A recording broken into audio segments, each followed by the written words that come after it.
tonight, which is Thursday night and Friday morning now, I actually watched a show that made me scrap my original video.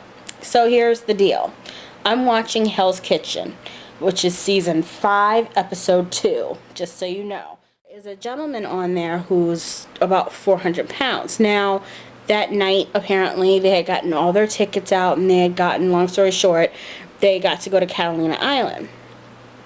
Now, Gordon Ramsay pulls this one guy aside and says, hey, listen, the helicopter's policy is that they won't take anybody over 300 pounds, which is a load of crap, because I'm thinking it's more dependent upon how many people are actually going to be in the helicopter. And the reason why I say that, I still think it's hogwash. I think it's a lot of BS. So I was mad at that point. And then they were like, oh, well, we're going to have you take the ferry to get to Catalina Island, which I guess is off of California or whatever. And I was like, oh, okay, they're making them take the ferry. And I'm like, why don't they have everybody take the ferry? Like, why does everybody have to get into a helicopter and whatnot?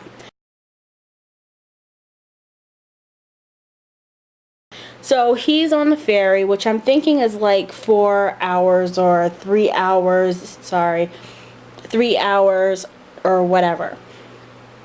So they take the helicopter and they're showing them do all these fun things. They went under the water or something in a submarine type of boat type of deal, and they ate and they talked and they hung out. Meanwhile, they're showing what's-his-face on a ferry. So later on, they meet him up at the ferry, and they were like, okay, Gordon Ramsay comes up and says, okay, do you want the good news or the bad news? And he's like, give me the bad news first. He was like, you came all the way in this ferry only to turn around and get back on the ferry. And he was like, you're joking. Like, everybody's like, ha, you're joking, blah, blah, blah, blah. And he's like, no, everybody on the ferry.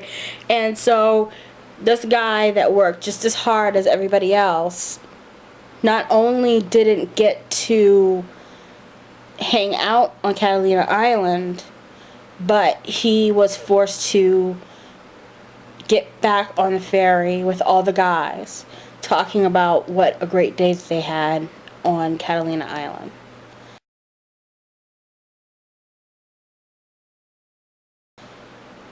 That, my friend, is a challenge of being plus size. It's a challenge when you are obviously outcasted from a particular group of people, and not only are you in a predicament where you feel like if you stand up for yourself that you're gonna seem like the loud, angry, fat person, but when no one else does, and when other people think it's allowed for that to happen to you, even when you're supposedly rewarded, it actually doesn't happen. That's a challenge of being plus sized. And that is also my challenge of being plus sized. Not that I'm outed out of anything or anything like that, don't get me wrong. I mean, it happens, but I'm a big girl and I'm the first one to scream, bloody murder about that type of stuff, but I hate it when it happens to other people. There's a plus side to being plus sized. And I think in the same way that I said it was a challenge, it's a blessing, because you really get to see the true nature of people.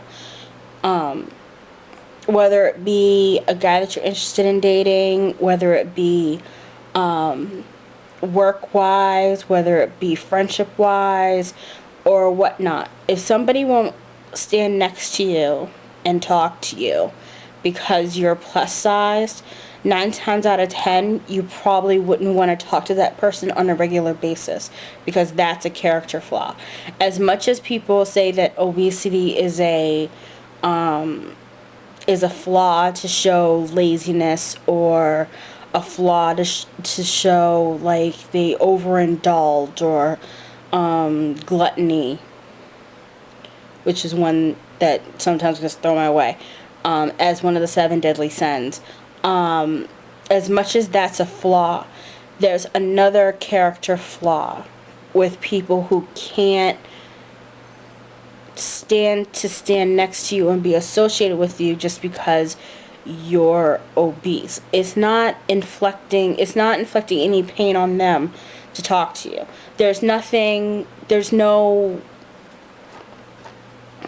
connection between someone coming up and standing next to you and talking to you and being your friend and getting to know you and blah blah blah blah. That's a basic human right of human beings to collect and connect. But if someone says they won't connect with you because you're black, then they're racist. If somebody doesn't connect with you because you're obese, it seems to be something that it's okay. If they don't connect with you because you're gay or lesbian or bisexual, then they're homophobic.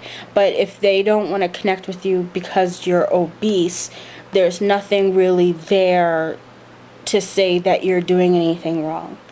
And so, the same challenge that can make big people feel ostracized and small and feel like they've done something wrong or that they didn't do just as well as the next person is also really good for detecting some of the most horrible people in the world.